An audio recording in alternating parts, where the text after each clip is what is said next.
Este programa é livre para todos os públicos.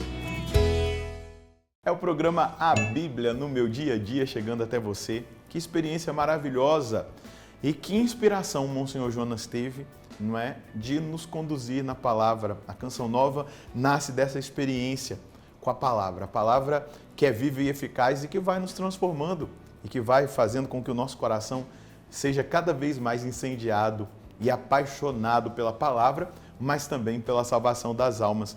E isso dá os Atos dos Apóstolos, como nós estamos estudando, é ver essa paixão no coração de Pedro, de Paulo, dos outros apóstolos, dos primeiros cristãos, e isso vai também nos motivando a viver essa experiência. Para ler a palavra, entendê-la e sermos direcionados por ela, nós precisamos buscar o auxílio do Divino Espírito Santo. Então vamos rezar, pedindo que o Espírito Santo nos ilumine no estudo bíblico de hoje. Em nome do Pai, do Filho e do Espírito Santo. Amém. Vinde, Espírito Santo, enchei os corações dos vossos fiéis e acendei neles o fogo do vosso amor. Enviai o vosso Espírito e tudo será criado e renovareis a face da terra. Oremos, ó Deus que instruíste os corações dos vossos fiéis, com a luz do Espírito Santo. Fazei que apreciemos retamente todas as coisas, segundo o mesmo Espírito, e gozemos sempre da sua consolação, por Cristo Senhor nosso. Amém. Nós estamos estudando os Atos dos Apóstolos, capítulo 10, então pega aí o seu caderno, a sua Bíblia, Atos 10, versículos de 24 a 48. Versículos de 24 a 48 do capítulo 10 dos Atos dos Apóstolos. Então vamos ouvir aquilo que Deus quer falar conosco a partir da leitura da palavra. Na verdade, nós vamos ler o B do capítulo 23, 23b, a partir do 23b. No dia seguinte, Pedro partiu com eles e alguns irmãos de Jope o acompanharam. No outro dia, chegou a Cesareia. Cornélio estava esperando com os parentes, amigos mais íntimos que tinha convidado. Quando Pedro estava para entrar na casa, Cornélio saiu-lhe ao encontro e prostrou-se aos seus pés em adoração. Pedro reergueu e disse: levanta-te, eu também sou apenas um homem. Continuando a conversar com Cornélio, entrou na casa. Encontrou muitas pessoas reunidas e disse-lhes: vós bem sabeis que a um judeu é proibido relacionar-se com um estrangeiro ou entrar em sua casa. Ora, Deus me mostrou que não se deve dizer que algum homem é profano ou impuro. Por isso, logo que me mandaste chamar, eu vim sem hesitar. Agora pergunto, por que motivo me mandaste chamar? Cornélio respondeu: faz 4 dias, exatamente nesta hora, eu estava em casa recitando a oração da tarde, quando se apresentou diante de mim um homem em vestes resplandecentes. Ele me disse: Cornélio, tua oração foi atendida e tuas esmolas foram lembradas diante de Deus. Por isso, manda alguém a Jope chamar Simão, conhecido como Pedro, que está hospedado na casa de Simão, curtidor de peles, perto do mar. Eu mandei te chamar e tu fizeste bem em vir. Agora, portanto, estamos todos aqui na presença de Deus, prontos para ouvir o que o Senhor te encarregou de nos dizer. Então Pedro tomou a palavra. De fato disse: estou compreendendo que Deus não faz distinção de pessoas. Pelo contrário, ele aceita quem o teme e pratica a justiça, qualquer que seja a nação a que pertença. Deus enviou sua palavra aos israelitas e lhes anunciou o evangelho da paz por meio de Jesus Cristo, que é o Senhor de todos. Vós sabeis o que aconteceu em toda a Judéia, a começar pela Galileia e depois do batismo proclamado por João. Como Deus ungiu a Jesus de Nazaré com o Espírito Santo e com poder. Por toda a parte ele andou fazendo bem e curando a todos os que estavam dominados pelo diabo, pois Deus estava com ele. E nós somos testemunhas de tudo o que Jesus fez na região dos judeus e de Jerusalém. Eles o mataram, suspendendo no madeiro. Deus, porém, o ressuscitou no 3º dia e concedeu-lhe que se manifestasse, não a todo o povo, mas às testemunhas designadas de antemão por Deus, a nós que comemos e bebemos com Jesus, depois que ressuscitou dos mortos. E ele nos mandou proclamar ao povo e testemunhar que Deus o constituiu juiz dos vivos e dos mortos. A seu respeito, todos os profetas atestam: todo o que nele crê recebeu o perdão dos pecados por meio do seu nome. Pedro estava ainda falando quando o Espírito Santo desceu sobre todos os que estavam escutando a palavra. Os fiéis de origem judaica que tinham vindo com Pedro ficaram admirados de que o dom do Espírito Santo fosse derramado também sobre os gentios. De fato, eles o ouviam falar em línguas e engrandecer a Deus. Então Pedro falou: podemos por acaso negar a água do batismo a estas pessoas que receberam como nós o Espírito Santo? E mandou que fossem batizados no nome de Jesus. Eles pediram então que Pedro permanecesse alguns dias com eles. Que palavra forte da parte de Deus para o povo pagão, para mim, para você, para todos nós. Que amor é esse? Que amor de Deus é esse que envolve a todos? O amor de Deus que não faz acepção de pessoas. O Deus que quer que todos conheçam a verdade, cheguem à salvação, encontrem a salvação. E essa verdade é Cristo, nós não podemos perder de vista isso. A verdade é Cristo, o caminho é Cristo, a vida é Cristo. E Pedro é um modelo para nós hoje, diante das mensagens que nós precisamos colher do texto bíblico. Pedro é dócil. Pedro, sendo pontífice, o chefe dos apóstolos, ele se deixa conduzir até a casa de Cornélio por aqueles empregados que foram enviados até ele. Por quê? Deus havia dito uma palavra e ele precisava ser dócil. Quantas coisas Deus já disse para você? Meu Deus, quantas vezes Deus falou comigo e às vezes eu não coloquei em prática, não fiz aquilo que Deus indicava. Muitas vezes eu tenho pregado para as pessoas o Evangelho, especialmente na profecia do avivamento, eu tenho dito quantas coisas Deus já nos disse que nós deixamos de lado. Pedro foi dócil. Olha o que a docilidade faz. Pedro foi dócil, vai até a casa de Cornélio. Chega lá, ele pergunta para Cornélio por que Cornélio o chamou até lá. Cornélio testemunha que estava em oração e que um anjo de Deus apareceu para ele dizendo: olha, suas orações e a sua caridade foram ouvidas. Manda chamar Pedro, ele tem algo para anunciar a você. Por quê? Cornélio, apesar de ser um pagão, era um homem justo, um homem piedoso, orante e caridoso.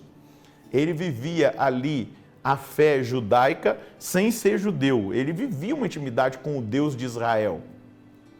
E aí, dócil também, a moção do Espírito, ele manda chamar Pedro. Pedro vai. E o que Pedro faz? Pedro anuncia a boa nova. Pedro mostra que Jesus veio para salvar, que Jesus pregou para os judeus, mas que eles o condenaram, que ele morreu na cruz, ressuscitou e apareceu para eles que comeram e viveram com eles, para os outros que Jesus apareceu. E esse Jesus vivo, não é? Enviou-os a testemunhar que Deus o constituiu juiz dos vivos e dos mortos.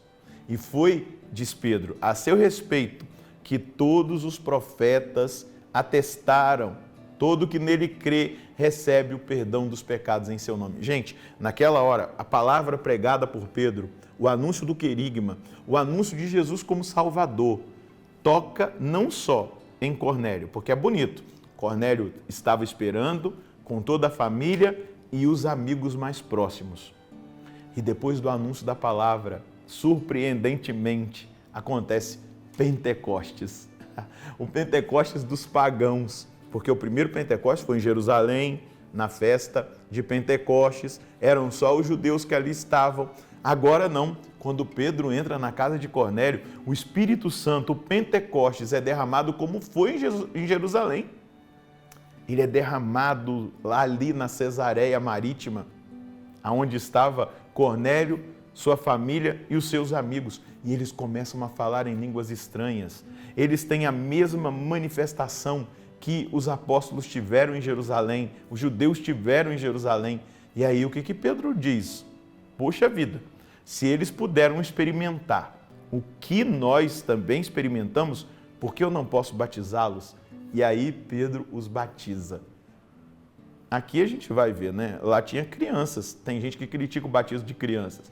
Pedro não escolheu, olha, Cornélio, você é sua mulher, esse seu parente aqui, adulto. Não, batizou a todos, porque todos têm direito de receberem o dom de Deus, o batismo, o Espírito Santo, serem inseridos na igreja. E ali acontece essa maravilha que vai nortear a evangelização dos apóstolos, porque senão ficaria sendo o cristianismo apenas uma seita judaica, porque tinha a novidade da Boa Nova, mas eles tinham que observar tudo aquilo. A gente vai ver ainda a controvérsia nos Atos dos Apóstolos em relação a isso, porque os fariseus convertidos queriam obrigar todos a viverem as normas judaicas, mas aqui o Espírito Santo mostra a liberdade, o Espírito Santo mostra que não há portas fechadas para o Evangelho, que não existe acepção de pessoas. Mas como que eles experimentaram aqui o dom do Espírito Santo? E eu quero pedir hoje que Deus batize cada um que está fazendo o estudo bíblico agora no Espírito Santo. Eu peço que você tenha um encontro pessoal com Jesus, palavra que te fala, que te toca, mas eu quero pedir a Deus que você seja batizado no Espírito Santo. Eles acreditaram, se arrependeram dos seus pecados. E quando aquilo que os apóstolos anunciavam aconteceu, aquilo que os profetas, aqui o texto do versículo 43 vai dizer, a seu respeito, a respeito de Jesus, todos os profetas atestam, todo que nele crê recebe o perdão dos pecados por meio do seu nome. Naquele momento, Cornélio, junto com a sua família, os seus amigos, acreditaram em Jesus, experimentaram o perdão do pecado, o arrependimento sincero e imediatamente foram batizados no Espírito Santo. É um caminho, crer, arrepender-se e ser batizado no Espírito Santo. Depois, aqui a gente vê o sacramento do batismo sendo dado a eles. Hoje, o Senhor está chamando você que está fazendo esse estudo bíblico a acreditar, a pedir perdão dos seus pecados e a abrir-se agora à força do batismo no Espírito Santo. Qual é a mensagem de Deus para nós? Qual é a mensagem de Deus para mim e para você? Deus nos chama a crer no seu Filho, Jesus Cristo, a arrepender-nos dos nossos pecados e experimentar o dom do Espírito. Claro, a mensagem geral, Deus não faz acepção de pessoas. Todos são alvo do seu amor. Geral é isso. Agora, particularmente, como vamos aplicar isso na nossa vida? Pedir ao Senhor que aumente a nossa fé, fazer um bom exame de consciência e confessar-nos com o sacerdote os nossos pecados e suplicar a graça do batismo no Espírito Santo. Pronto, vamos fazer a mesma experiência que Cornélio fez, de uma profunda renovação da nossa vida. E isso nos conduz à oração. Vamos rezar, vamos pedir essa graça ao Senhor. Senhor, nós queremos te agradecer por essa grande dádiva que é nós pertencermos hoje ao novo povo de Deus. Cornélio foi o primeiro pagão que nós temos ali acesso a receber a Boa Nova, o Espírito Santo e fazer parte da Igreja do Senhor. Então nós fomos atingidos por essa grande dádiva e queremos crescer em oração. Aumenta a nossa fé, nos dá sempre o arrependimento dos nossos pecados e renova em nós a graça do derramamento do seu Espírito. É o que nós queremos suplicar, pedir nesse dia que a sua palavra nos toca, nos move e nos faz experimentar esse dom do louvor, o dom do louvor do nosso pertencimento a Ti e à Santa Igreja. Glória ao Pai, ao Filho e ao Espírito Santo, como era no princípio, agora e sempre. Amém. E ler, meditar, estudar os Atos dos Apóstolos, especificamente o que acontece na casa de Cornélio, é perceber que nós fomos agraciados a partir desse movimento de Deus, da novidade de Deus, a partir do apóstolo Pedro, do que Cornélio experimenta e da pregação feita aos pagãos e do Espírito Santo, o Pentecostes dos pagãos. Hoje, Deus faz acontecer na minha vida e na sua vida um novo Pentecostes. Que Deus abençoe você e a sua família e nós nos encontraremos no próximo programa, se Deus quiser, no nome do Pai, do Filho e do Espírito Santo. Amém.